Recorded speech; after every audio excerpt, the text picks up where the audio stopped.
Tes leads peuvent coûter cher à cause de la compétition, de ta clientèle et de l'engagement que demande ton lead magnet. Cela dit, c'est pas nécessairement problématique. On explore un peu tout ça et on en parle dans cette vidéo.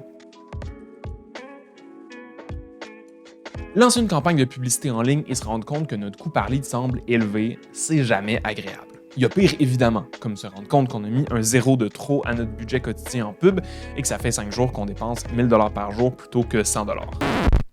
Mais quand même, dans l'analyse de nos résultats, on réalise parfois que notre coût par lead est trop élevé et on cherche des solutions pour qu'il diminue. Avant tout, voyons ce qui influence le coût par lead. Mais ensuite, je vais essayer de te convaincre que cette métrique-là n'est pas celle que tu devrais analyser dans ton optimisation publicitaire. On en parle. Tout d'abord, il faut comprendre ce qui explique les coûts par lead qu'on obtient, qu'ils soient coûteux ou non. En effet, 3 grands facteurs vont faire monter ou diminuer ton coût par lead. La compétition publicitaire, la clientèle cible et l'engagement demandé par l'inscription. En plus de ça, évidemment, il faut savoir que la qualité de ton marketing et de tes offres ont leur rôle à jouer. Évidemment, si tes publicités ou ton lead magnet ne sont pas intéressants ou manquent de clarté, ça pourrait nuire à ton coût par lead. On explore un peu ça. Donc, premièrement, ton coût par lead est influencé par le coût de la publicité, ce que tu dois payer pour afficher tes pubs sur Facebook, sur Google ou n'importe quelle autre plateforme. Les publicités sur les réseaux sociaux, comme la pub Facebook, vont avoir un coût basé sur le CPM, soit le coût par 1000 impressions. Du côté de Google et des autres réseaux de recherche, on fonctionne avec un coût par clic, un CPC, pour la facturation. Dans les deux cas, le principe est identique et fonctionne par enchère, influencé par l'offre et la demande. Donc, plus il y a d'entreprises qui cherchent à aller rejoindre les mêmes personnes que toi, plus la demande est élevée, plus les coûts vont être élevés. Dans le même ordre d'idée, plus ta cible publicitaire est restreinte, donc plus l'offre publicitaire est réduite, plus le prix va monter. Au-delà de l'offre et de la demande, c'est possible pour ta plateforme publicitaire d'influencer ce coût selon l'avis que l'algorithme se fait de ton contenu.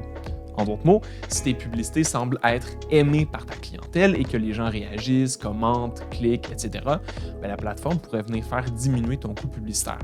D'ailleurs, le contraire est aussi possible. Deuxièmement, les leads que tu souhaites générer vont grandement influencer ton coût par lead.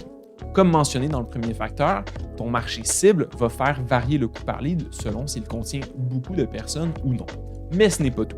En plus de ça, toutes les clientèles cibles n'ont pas la même rapidité d'inscription à un lead magnet.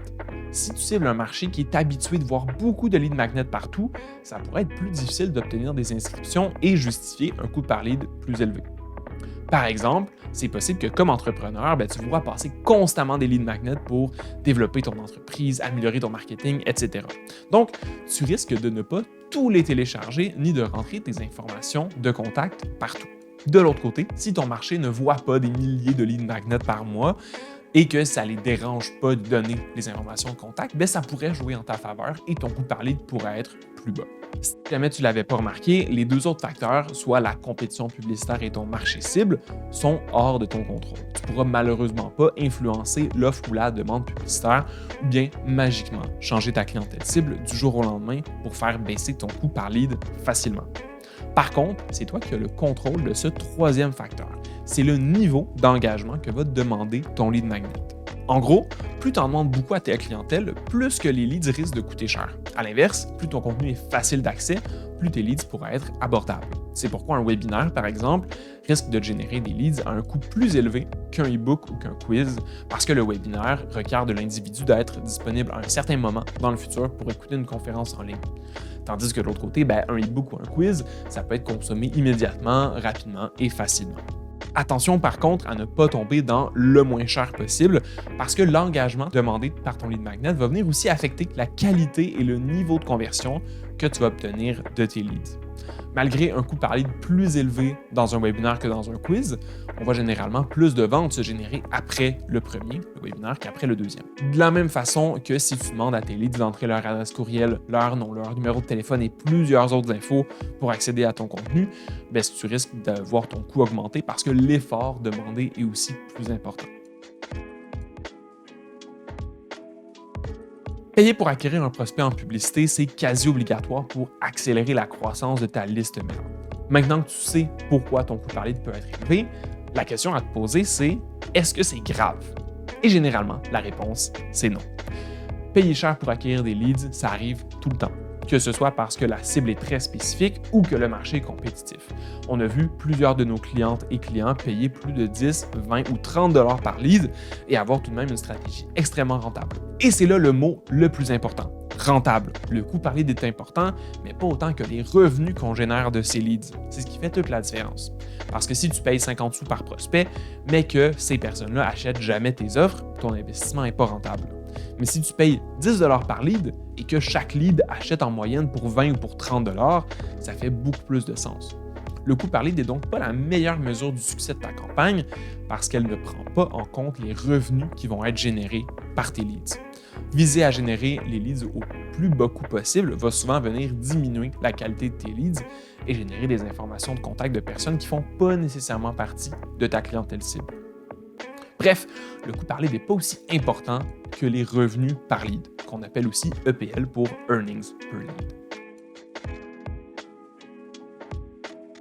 Sachant que l'élément le plus important et le plus facile à influencer par rapport à la rentabilité de tes leads, ce sont les revenus qui en sont générés, bien comment est-ce qu'on fait?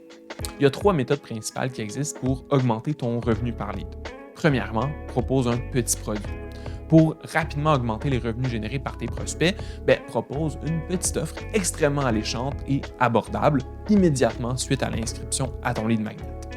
Un petit produit, généralement vendu pour quelques dizaines de dollars ou moins, c'est un excellent premier pas pour tes leads, pour découvrir tes offres et ton expertise. De ton côté, c'est une excellente façon de commencer à rentabiliser ton investissement dès l'inscription. Du côté de nos clientes et clients, on voit que toutes les industries et tous les petits produits ne sont pas égaux. Certaines entreprises vont en vendre suffisamment pour payer la publicité au complet, tandis que d'autres vont générer quelques ventes et rembourser 15 ou 20 % de leur investissement publicitaire. Cela dit, peu importe si ton produit vend un peu, beaucoup ou énormément, chaque vente permet d'améliorer ton revenu par lead. Tu peux en apprendre plus sur les meilleures méthodes pour créer tes petits produits avec la formation Enlève un zéro d'Alexandra Martel. Je l'ai mis dans la description si jamais ça t'intéresse. Ensuite, pour générer le plus de résultats possible et le plus rapidement possible à partir de tes leads, c'est important que le point d'entrée, c'est-à-dire ton lead magnet, soit aligné le plus près possible de ton offre payante. Si les gens s'inscrivent à ta liste courriel pour un problème de dos et que tu leur vends ensuite une solution pour un problème au genou, ton taux de conversion va être évidemment plus bas que si les deux besoins concordent. Donc, dans ta génération de leads, assure-toi d'aligner le besoin ou la solution proposée à la solution de ton produit ou de ton service. Plus les deux besoins sont similaires, voire identiques, plus ça va être facile de générer rapidement des résultats à partir de leads et d'augmenter tes revenus générés. Finalement, si malgré tous tes efforts, tu souhaites encore augmenter ta valeur par lead, sache que c'est aussi possible de vendre des offres qui ne t'appartiennent pas via l'affiliation. Par exemple, si ta clientèle a besoin de réfléchir pendant plusieurs mois avant de se procurer ton produit ou ton service, mais que tu connais des collègues dans ton domaine qui ont des produits différents des tiens, mais qui s'adressent à ta clientèle, tu peux les mettre de l'avant à celle-ci.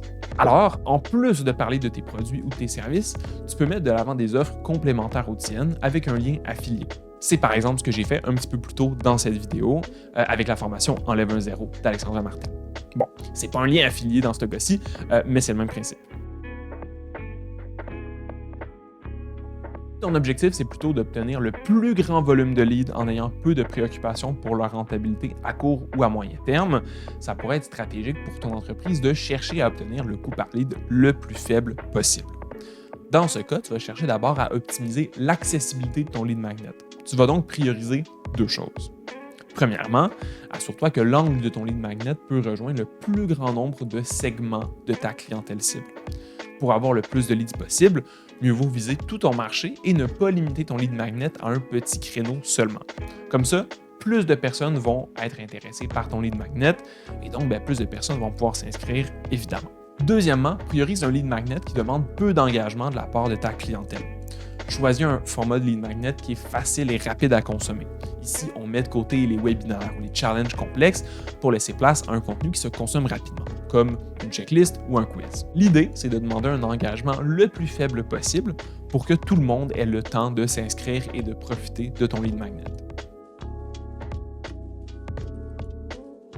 Alors, avec tout ça, qu'est-ce qu'on devrait maximiser? Avoir le coût par lead le plus bas pour avoir la plus grande liste de prospects possible, ou bien maximiser la qualité des prospects pour que chacun d'entre eux soit le plus rentable possible? Évidemment, ça dépend de tes objectifs d'affaires. Dans un objectif de rentabilité à court et à moyen terme, tu devrais prioriser la métrique de revenus par leads et donc leur qualité plutôt que leur coût. De cette façon, tu vas être plus rentable plus rapidement. De l'autre côté, si tu souhaites obtenir la plus grande notoriété possible au détriment de ta rentabilité à court terme, bien, prioriser le coût par lead pourrait être intéressant. En le faisant, tu obtiendras le plus de leads possible et ça fera un plus grand public qui va pouvoir découvrir ton entreprise et ce qu'elle a à offrir. Dans tous les cas, prends garde à toujours garder contact avec ta liste de prospects. Ce serait dommage de payer pour générer des leads et de faire autant de scénarios, mais te faire oublier quelques mois plus tard parce que tu as mis de côté ton infolettre. Voilà, j'espère que tu peux maintenant mieux te repérer dans les coûts par lead, dans les revenus par lead, et j'espère que je t'ai convaincu que le coût par lead, c'est peut-être pas la seule métrique à regarder. Si jamais tu as aimé la vidéo, n'hésite pas à mettre un like, à t'abonner, et puis on se revoit dans une prochaine. Salut!